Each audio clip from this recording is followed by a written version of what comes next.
Now the next thing that I want to go on to is regarding our guided meditation last night. I said that if you had any questions, you could ask them tomorrow. So now is the time. If you have any questions, please come up to ask them about last night's meditation. If not, then we will proceed according to our timetable. I just have one question, because I was trying to calm down myself, and I was able to calm down, so much so that I lost my whole body, and then my bottom is only the whole mass of earth and heat.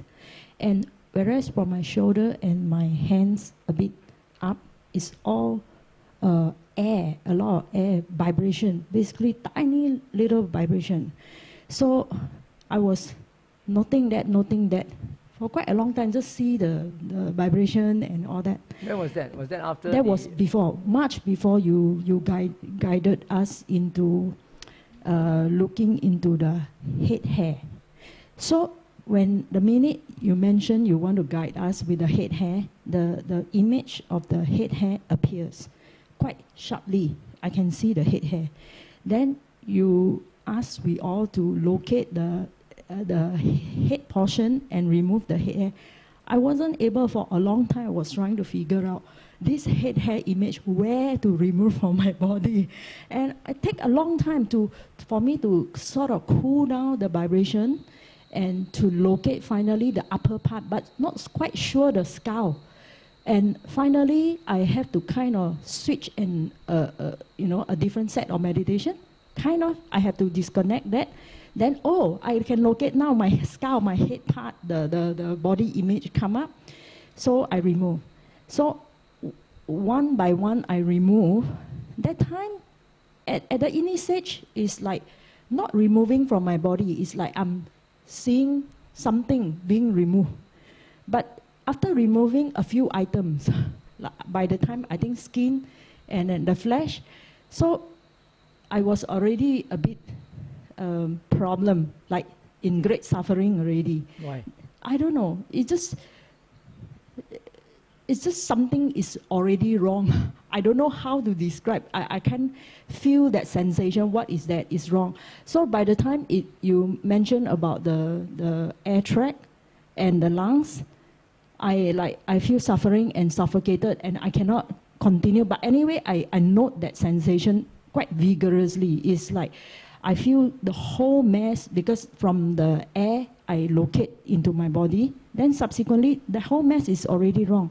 Then, well, anyway, I continue with the suffering until even before the final bones, most part of my organs are removed.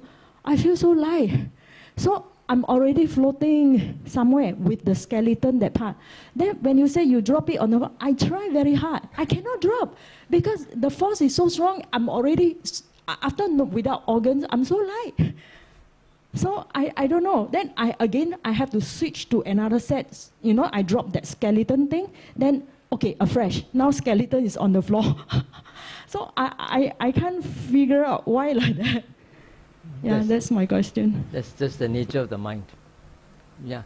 So you actually have to play around with it and see how it works on you, because different people will react differently, to similar instructions.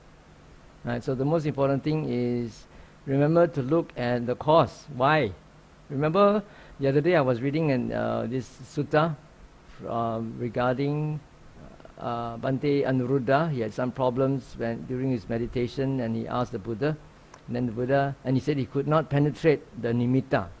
And nimitta here means the cause, why his light disappeared and his vision of the forms disappeared.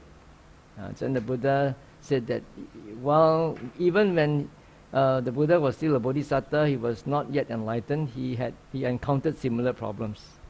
Yeah, and he shared his problems, and you could see that there's a whole lot of hindrances, not just the 5, in many different levels and varieties of hindrances that caused him to lose the light and to lose his vision of the forms. So he kept on asking. Every time that happened, he asked, what is the cause? Why? Why is it happened? So you have to look at it yourself and figure it out yourself, right? I can't help you. What I think you're on the right track, because you try to figure out how to handle it.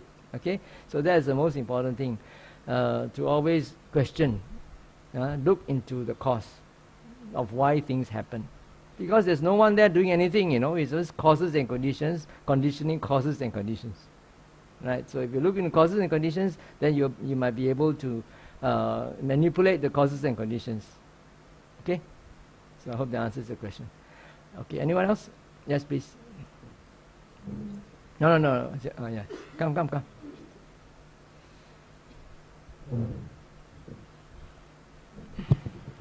I just have a bit confused about the self. Is it the self, we look at it as a form, or we look at it as a consciousness? Because as we discussed with friends, is it like when Bhante say, all the bones are there, we are empty, but I still feel the consciousness there. I still haven't let go of myself. I still feel that. I still have the consciousness. So the self, it means the form or the consciousness? It means everything. The form and the consciousness. Yeah, but then that is only for form. You to dissociate yourself from the form. But then the consciousness is still there. Right? So that one is another step. Then you have to look at the consciousness itself as not me, as not mine, and not myself. Okay? But since you were just... actually that comes under Chittanupassana and Dhammanupassana. Right? Anyone else? Yes.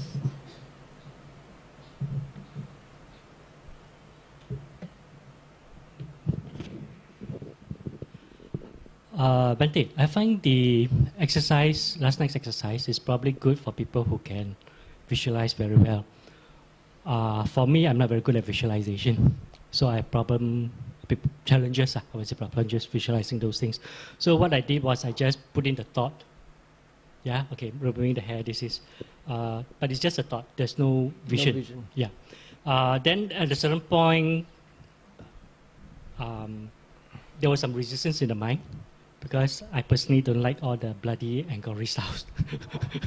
Yeah, so I checked the mind, there was some resistance. But then after that, continued with just thinking, putting the thoughts, removing that. But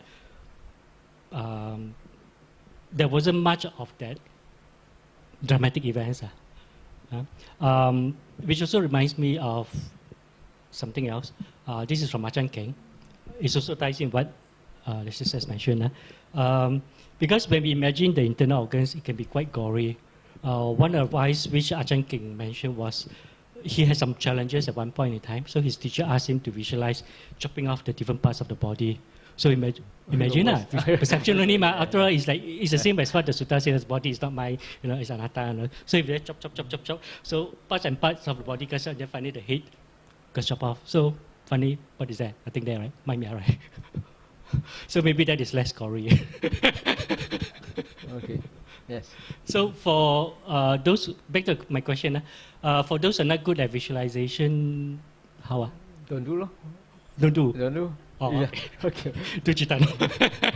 Thanks. Yeah. It's because the Buddha taught so many different techniques, and you just have to select whichever one that suits you, your character, your aptitude, right?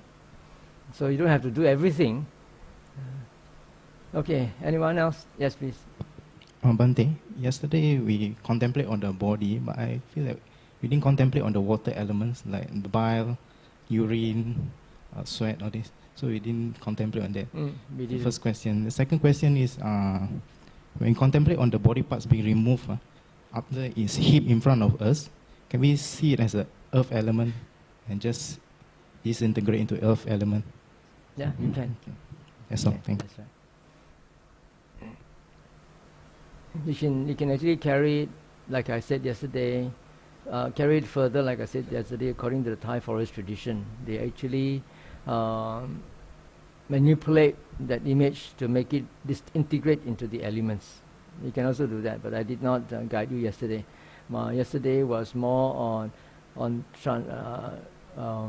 transiting from the 31 parts of the body to the 9 corpses, reflecting on the imminence of death, that you will also become like that one day, and then after that to remove everything and to see emptiness, and then come back to the body to do the elements by experiential perception, right?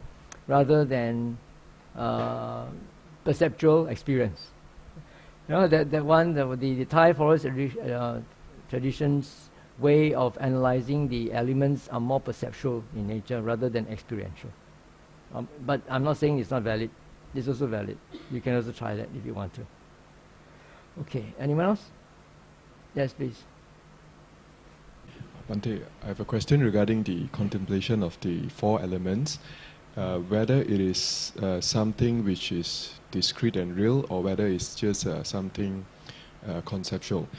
The reason I ask that is because during the time of the Buddha, the thoughts then is that when we break things down to its smallest elements, it consists of those four elements. Similarly, in Western philosophy, there is a Greek philosopher that comes up with the same theory. Then the scientific thoughts research evolves, and we know there are atoms and so on, and until where we are now. So, having known the scientific side, as well as trying to practice, do I treat that as something conceptual, as in the mind feels it and sees it as the four elements, or do I try to imagine it is really the four elements that form up the basic parts of the body? Don't quite understand your question. To talk of it in terms of the earth element, fire element, water element, and so forth. That is conceptual in nature. But to experience hardness, softness, heat, and so forth, that's experiential. When you experience hardness, softness, heat, vibration, and all that, and if you don't conceptualize it into, okay, this is earth, this is fire, this is water, this is wind, then it is experiential, it's non-conceptual. Okay. You understand what I mean? Yes. So the four elements basically is just the way the mind can feel, can see things, but not the actual reality. Yeah, the actual reality is the experience, but then how do you communicate that experience to somebody else? You experience it yourself, but how am I going to explain it to somebody else unless we use a concept? Right? So the concept of earth, fire, wind, and what is that? Air is earth,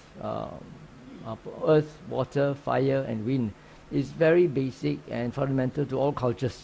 Even we Chinese have it, right? So the Greeks have it, the Indians have it, and I think that many other cultures also have it because it's so obvious.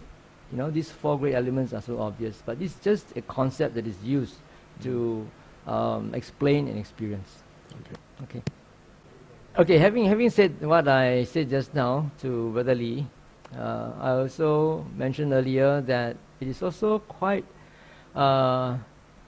all right to use concepts and to look at the elements and reduce them to, in terms of anicca, dukkha, anatta, to disintegrate into nothingness.